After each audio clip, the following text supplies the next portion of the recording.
All right, Kylie, thank you. Well, it is a summer camp like no other. The first ever construction camp hosted by the Tippecanoe Building Trades Construction Council gave students hands-on experience to learn about specific trades alongside professional educators and apprentice instructors. In our Eye on Education segment this week, Tippecanoe Building Trades President Snyder is here and has details on plans to grow the camp for next summer and how this camp is already having an impact. And Stephen, welcome to the program. Thank you. I appreciate the opportunity. This trades, and there's been a lot made, not only here in Indiana, but around the country, of the shortage of welders, pipe fitters, and skilled tradesmen. Talk about, in the 9-county region in the Lafayette area that you represent, talk about the need, the demand for these types of workers.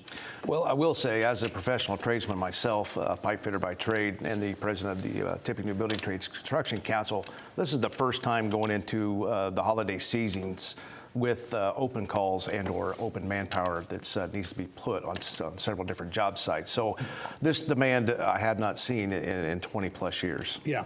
Okay, let's talk about this summer construction camp.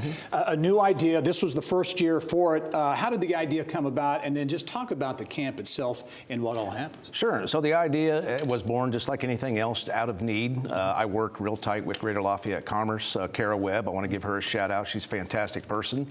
She helped get me motivated, and we just brainstormed an idea, having a construction camp to get that in front of the students to let them know these are viable career paths. Yeah. We'll talk about these jobs too, welders, pipe fitters. Talk about the types of jobs and careers we're talking about. Sure. So we're talking about construction, professional construction trades, from pipe fitters, plumbers, carpenters, electricians, boilermakers, cement finishers, painters, et cetera, sheet metal workers. Typically high-skilled projects, high-skilled wages, and high-skilled demand. Yeah, you talk about the demand, you talk about the wages, you talk about the careers that you can have here. Is part of it a perception challenge that students, but maybe more importantly, teachers, parents, don't really understand what these careers are all about? Yeah, absolutely. I mean, you can beat students up all day long and say, hey, look here, knucklehead, you need to do this, that, and that. But really, we need to get in front of the teachers, get in front of the parents, and let them know that these are viable, well-paid career paths other than college for the kids. Talk about the camp itself and what students you had, around 80 or so in this first year. Talk about what the experience was. 6 weeks and no cost, is that right? Zero cost. We picked up 100% of everything associated. I had 12 different professional trades that participated in this.